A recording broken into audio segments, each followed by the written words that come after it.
Muslims were being tortured, killed, properties confiscated, enslaved, robbed, insulted, harassed, beaten to death. One of the most darkest moments in history. Khabbab ibn al-Arat radiyallahu ta'ala anhu ardah. This great Sahabi, memorize these names of these Sahaba because these names, wallahi, they have a barakah with them. Khabbab. وَمَا أَدْرَاكَ مَا Khabbab. Allahu Akbar. Khabbab comes to the Prophet sallallahu alayhi wa sallam and his face is filled with blood. The kuffar were beating him.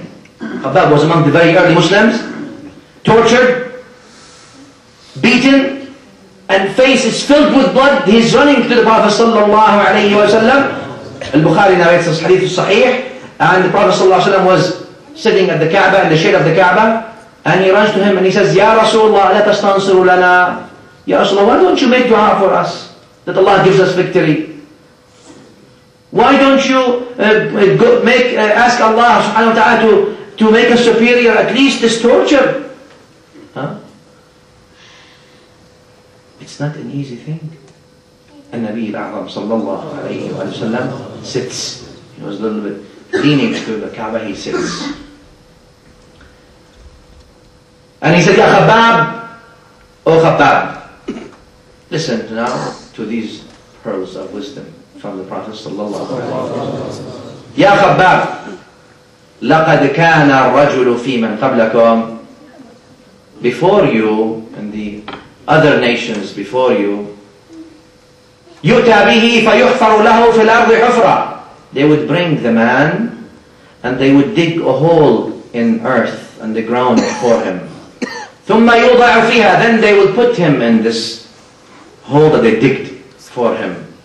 وَيُؤْتَى بِالْمِنْشَارِ. And they will bring the chainsaw. فَيُوضَعُ فَوْقَ رَأْسِهِ. They will put it on his head. Then they will split him in two halves. فَيُشَقُّ نِصْفَيْنِ. And then the others will be doing, they will bring combs of iron, where they will take his skin from his bones. فَمَا يَصُدُّهُ ذَلِكَ عَنْ دِينِهِ. All this will never shake him from his deen. Ya Khabbab, وَالَّذِي نَفْسُ مُحَمَّدٍ بِيَدِهِ. By him who has nafs of Muhammad, لَيُتَمَّنَّ اللَّهُ هَذَا الْأَمْرِ. This deen will be complete. So that the man or people will be walking, will be moving from Sana'a to Hadramaut, not fearing anything, total safety, except Allah, and the shepherd fears the wolf on his sheeps. وَلَكِنَّكُمْ تَسْتَعْجِلُونَ.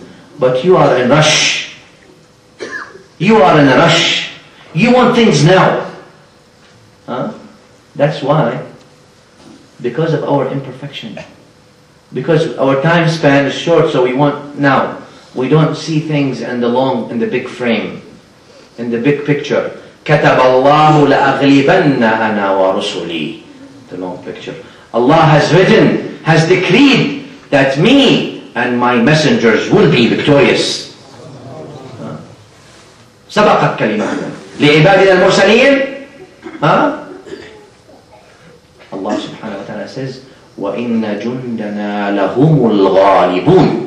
Our soldiers are the ones that are overcoming. No doubt. We'll go through the scenes of the seerah. And Nabi sallallahu alayhi wa sallam is walking in Mecca. Nobody is with him. Few people. Numbered. You can number them on the hand. And they're laughing at him. They're juggling. They're insulting him. He doesn't reply. He sallallahu alayhi wa sallam, among the akhlaq of the Prophet sallallahu alayhi wa sallam, that he would not avenge people if they insult him personally. And then they started, waliyadu billah, talking about Allah subhanahu wa ta'ala and the God that Sayyidina Rasulullah sallallahu alayhi wa sallam worships. So the Prophet sallallahu alayhi wa sallam stood and returned to them. And he said, you're laughing? أَتَضْحَكُونَ? You're laughing? said, I'll give you a little time. You will laugh a little, and then you will cry a lot. He has nobody at that time. Look at this trust in Allah subhanahu wa ta'ala. Look at this firm stand. Just going to give you a little. You have a little window. And then you will cry a lot. Iman and good deeds, it's unshakable. Stands like this. Al-Kaaba one time was opened. As you know, the Kaaba was closed, always closed. Only one man, Uthman ibn Abi Talha, had the keys for the Kaaba. And when they open it, everybody wants to go inside, even before the liberation of Mecca. And one time the Kaaba was opened. Uthman ibn Abi Talha took the key, opened the Kaaba, and he started letting people in. People lined up, everybody in Mecca, they all want to go enter into the Kaaba to get the blessings inside the Kaaba.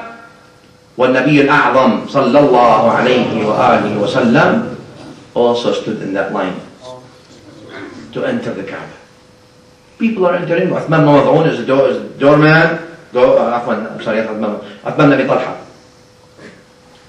Until the line came to Rasulullah sallallahu alaihi wasallam.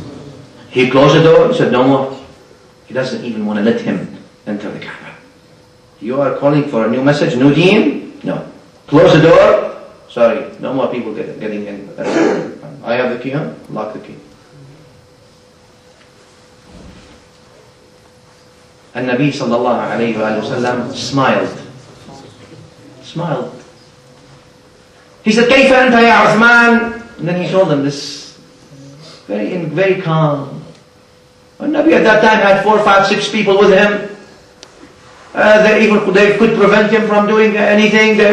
Nobody really, pretty much. But the Prophet sallallahu alayhi wa sallam, he smiles. He says, كيف أنت يا عثمان with Abi Talha? How about you, ya Uthman and Abi Talha? If this key of Kaaba that you have in your hands will become under my power, and I would let anyone who I want enter this Kaaba, and I would not let anyone who I don't want enter this Kaaba. Subhanallah. How can you say like this? You know, Uthman bin Abi Talha, he was taken by this and was angry. He said, Idan, this would never happen. What are you talking about? This would something will never happen. And if this would be a great disaster, إِذَنْ لَذَلَّتْ قُرَيْشٌ وَهَانَ. Then if that happens really, hypothetically speaking, it'll never happen. But if it happens, Quraysh then would be humiliated and put down. And Nabi al-A'zam sallallahu alayhi wa sallam looks at him, he says, بَلْ عَزَّتْ قُرَيْشٌ وَسَادَتْ. But Quraysh will be elevated and will be masters. And shortly only after that, years came where the keys were with the Prophet sallallahu alayhi wa sallam, but he did not treat them the way they treated him. He told them, اذهبوا فأنتم الطلقاء. Go, you are free. Islam is different. But Allah. في الهجرة, in the migration, when the Prophet ﷺ, we're going through scenes, beautiful scenes of the life of the beloved salawatullahi wa salamu alayhi wa alayhi. In the Hijrah, when the Prophet ﷺ left Mecca, and As-Sadeq Al-Akbar radwanullahi alayhi with him, Sayyidina Abu Bakr As-Sadeq, Allahu Akbar, he's with him, and Abu Bakr radiallahu anhu was fearful, very afraid, not about himself or his life. He's afraid about Rasulullah. And they enter this cave. This cave, if you enter it today, you will be able to see, your head will almost be on the surface, so people will be able to see you if they're coming. They did everything they could, but the kuffar caught up with them. What do they do? The only place they have is this cave. So they both entered the cave. Abu Bakr radiallahu anhu says, Ya Rasulullah, if someone looks at his feet, he will see us. They hear all of their. If they just look right down, they will see us. Worse, And Nabi sallallahu alayhi wa sallam tries to teach Abu Bakr radiallahu anhu a lesson in trust in Allah. We have done everything we can. We migrated. We tried to hide in a cave. We were taking the asbab. We were taking the reasons. But What did they? Ya Aba Bakr. He says, Ma dhannuka bi ithnain. Allahu thalithuhuma. What do you think about two people? We've done everything we can as people. Allah is our third. Allah is with us. Yeah.